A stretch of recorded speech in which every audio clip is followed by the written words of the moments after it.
हिसार जिले से गणतंत्र दिवस के दिन बेहद दर्दनाक और झकझोर देने वाली घटना सामने आई है, जिसने मजदूरों की सुरक्षा और ठंड से बचाव के इंतजामों पर गंभीर सवाल खड़े कर दिए हैं। यह हादसा हिसार के ढंढूर गांव स्थित एक फर्नीचर फैक्ट्री में हुआ, जहां ठंड से बचने के लिए जलाई गई आग 5 मजदूरों के लिए काल बन गई।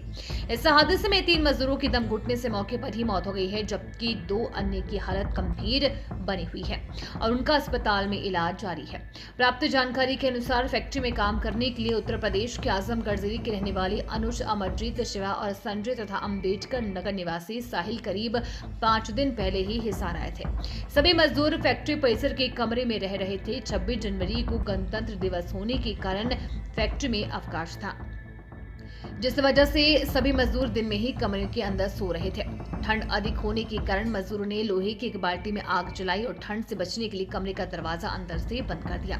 बताया जा रहा है कि दोपहर करीब 1 बजे तक जब कमरे से कोई हलचल नहीं हुई तो साथ में रहने वाले अन्य कर्मचारियों को शक हुआ। उन्होंने आवाज लगाई, लेकिन अंदर से कोई जवाब नहीं मिला।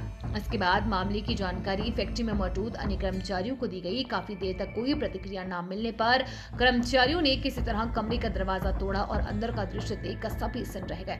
कमरे के अंदर 5 मजदूर बेसुध हालत में पड़े हुए थे।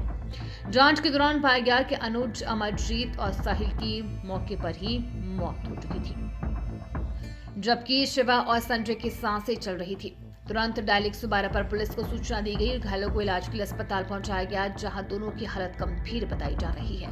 पुलिस की प्रारंभिक जांच में सामने आया है कि कमरे के अंदर दरवाजा बंद होने और लोहे की बाल्टी में जल रही आग के कारण कमरे में जहरीली गैस भर गई, जिससे ऑक्सीजन की कमी हो गई और मजदूरों का दम घुट गया। इस दर्दनाक हादसे ने सभी को झकझोर कर रख दिया है। मृतकों में शामिल अनुज की शादी महज 2 महीने पहले ही हुई थी, जिससे उसके परिवार पर दुखों का पहाड़ टूट पड़ा है। घटना की सूचना मिलते ही मृतक मजदूरों के परिजनों में कोहराम मच गया है। पुलिस ने तीनों शवों को कब्जे में लेकर पोस्टमार्टम के लिए भेज दिया है और मामले की जांच शुरू कर दी है। यह हादसा एक बार फिर मजदूरों की रहने वाली व्यवस्था और सुरक्षा उपायों को लेकर प्रशासन और फैक्ट्री प्रबंधन की जिम्मेदारी पर सवाल खड़े करता है।